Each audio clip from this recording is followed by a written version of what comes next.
dimaksudkan dengan tunduk. Okey.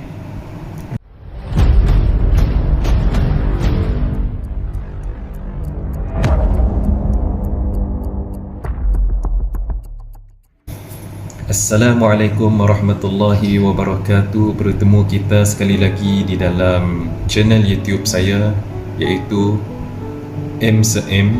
Dan pada kali ini saya akan berkongsi kepada tuan-tuan dan puan-puan yang menonton video ini satu perkongsian yang sangat-sangat menarik, dan banyak mungkin timbul persoalan kepada orang-orang bukan Islam yang ingin tahu tentang Islam.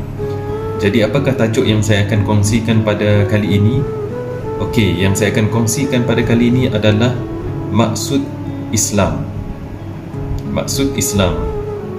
Apakah Islam pada pandangan orang bukan Islam? Apabila sebut saja perkataan Islam ini tadi, apa yang terbayang di fikiran mereka? Begitu juga sebagai kita seorang Islam ini, sama ada lahir Islam ataupun yang memeluk Islam, apa persepsi kita apabila disebut saja perkataan Islam? Mungkin pelbagai persepsi yang akan timbul di dalam fikiran kita.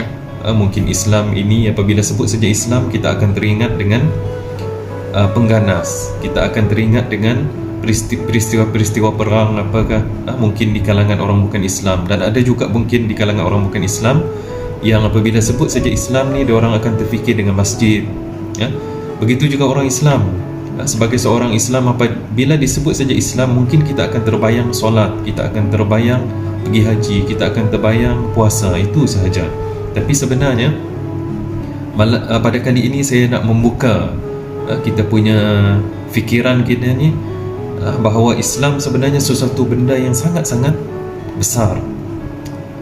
Okey, maksud Islam ni sebenarnya, kalau kita terjemahkan ke dalam bahasa Melayu, Islam ni perkataan Arab. Apabila diterjemah ke dalam bahasa Melayu, maksudnya adalah tunduk, patuh, selamat dan sejahtera. Itu yang dimaksudkan dengan Islam.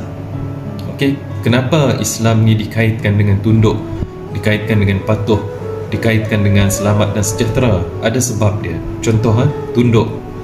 Tunduk maksudnya bukanlah kepala kita ni tunduk, tak. Yang dimaksudkan dengan tunduk ni adalah kita menerima arahan ataupun perintah-perintah daripada Allah Subhanahu Wa Taala. Apabila datang perintah solat, datang perintah menutup aurat, datang perintah untuk meninggalkan perkara-perkara yang tidak baik, maka kita kena terima. Itu yang dimaksudkan dengan tunduk. Okey. Dan yang kedua pula, iaitu patuh. Kenapa perkataan Islam dikaitkan dengan patuh? Maksudnya adalah kita melakukan apa sahaja arahan ataupun perintah daripada Allah Subhanahu Wa Taala. Itulah yang dimaksudkan dengan kita patuh dengan Allah Subhanahu Wa Taala. Bukanlah bermaksud kita hanya menerima perintah Allah tapi kita tak buat. Tapi yang dimaksudkan dengan Islam ini, kita terima apa yang Allah Subhanahu Wa Taala perintahkan, dan dalam masa yang sama kita kena lakukan. Dan selebih daripada itu, kita kenalah menyerahkan segala-galanya diri kita ni hanya kepada Allah Subhanahu Wa Taala, bukannya menyerah kepada perkara-perkara yang lain. Okey, itulah yang dimaksudkan dengan tunduk dan patuh, yang dikaitkan dengan Islam. Ada lagi tadi perkataan yang selebihnya tadi adalah mengenai selamat dan sejahtera. Okey. Sebab apa juga Islam ni dikaitkan dengan selamat dan sejahtera? Disebabkan oleh apabila kita menerima perintah daripada Allah Subhanahu Wa Taala, dan dalam masa yang sama kita menunaikan apa yang Allah Subhanahu Wa Taala perintahkan, maka Allah Subhanahu Wa Taala akan memberi kepada kita ni satu ketenangan, satu keselamatan, satu kesejahteraan di dalam kehidupan kita, bukan hanya di dunia, lebih-lebih lagi di akhirat nanti, insya-Allah.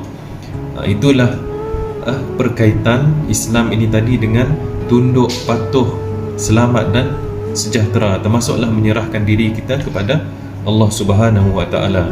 Jadi itulah secara serba ringkas maksud Islam. Okey. Jadi saya rasa sampai di sini dahulu saya punya perkongsian. InsyaAllah saya akan sambung lagi di dalam bahagian Islam juga, insyaAllah.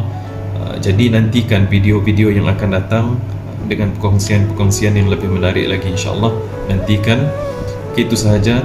Assalamualaikum warahmatullahi wabarakatuh.